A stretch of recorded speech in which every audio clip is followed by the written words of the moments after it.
Taxes today, taxes tomorrow, and the tax rate your heirs could face. A Roth conversion touches all three. You probably heard the rule, avoid Roth conversions when your income is high. But in some cases, that rule of thumb might not be the only variable to consider. The reality, while high tax year conversions are less common, there are times they can play a strategic role, especially if your future tax rate could be even higher or you have long-term estate planning goals in mind. In this video, I'll walk you through why a high income year doesn't always mean don't convert. Also, when it may still make sense and the key factors to weigh before deciding. So if you're considering a Roth conversion and want to know if it can make sense, even in a high tax year, please book a Zoom meeting with me using the link below. And if you find this content helpful, please like this video and subscribe for more retirement and tax planning insights. Let's start to break this all down. The first factor to consider, understanding Roth IRA conversions. Before deciding whether to convert in any year, high tax or otherwise, it's critical to understand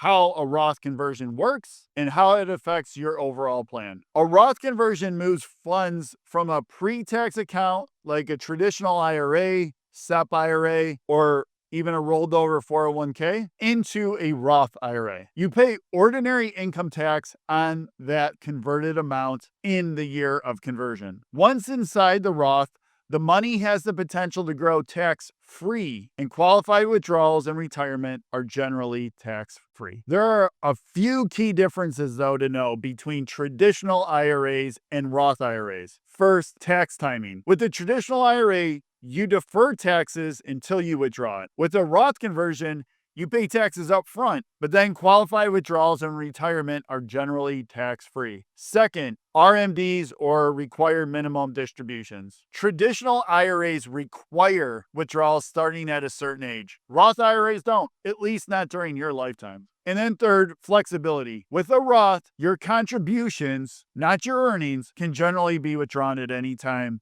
without taxes or penalties. So the conversion timing matters because the converted amount counts as taxable income. That means when you convert, that can dramatically change your tax bill. Factor number two, why conversions are usually avoided in high income years. The common advice, avoid converting to a Roth in a year when taxable income is already high. And here's why. Higher income means higher marginal tax rates. The conversion adds income on top of what you've already earned, potentially pushing you into a higher bracket, and you could also lose the potential growth on the tax dollars used to pay the taxes today. And a larger adjusted gross income can ripple across your plan, can affect Medicare premiums, tax credits, and even how much of your Social Security is taxable. Finally, a large tax bill can strain cash flow in a year when income already feels stretched. That's why many investors wait for lower income years,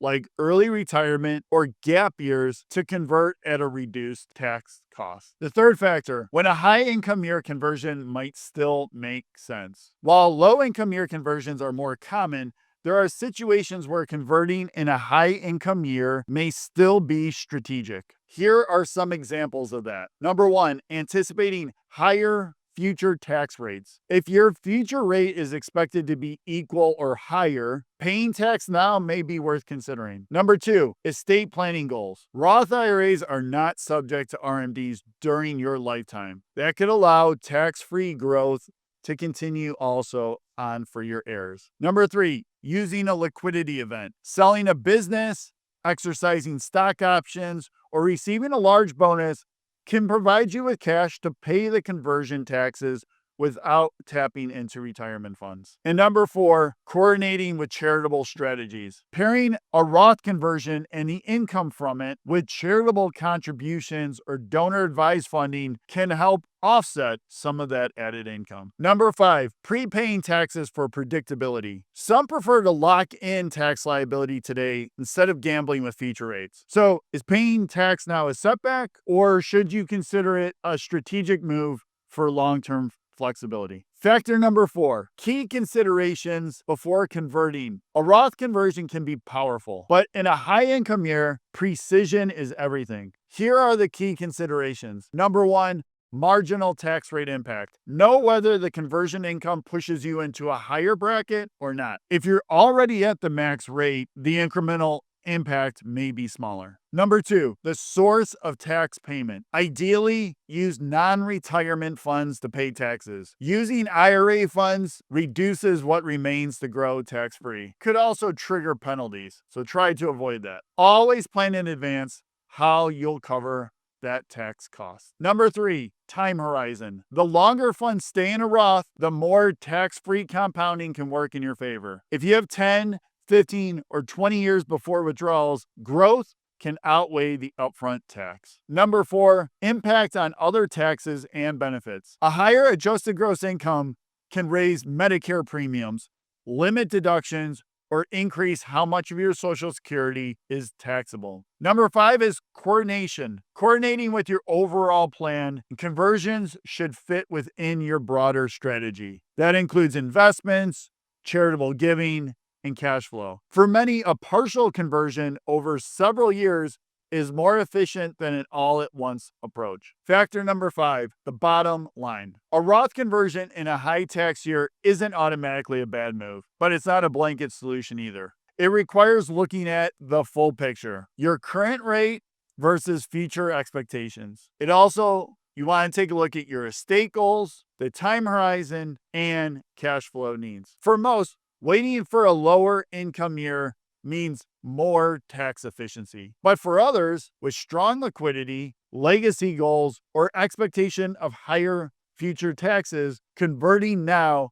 can still make sense. The key in all this is coordination. No one should make this decision in isolation. It needs to align with your advisor and tax professional to model different outcomes, stress test scenarios, and ensure it fits in your long-term plan. So if you're evaluating a Roth conversion, whether in a low-income year or even in a high-income year, and want to see how it could fit into your long-term strategy, please book a meeting with me using the link below. At Puzzle Wealth Solutions, we specialize in helping high net worth individuals plan confidently for things like healthcare, taxes, income, and even long-term care, with personalized strategies that go beyond the basics. So if you found this valuable, please like this video and subscribe for more retirement and tax planning insights. As always, until next time, stay informed, stay proactive, and take control of your retirement.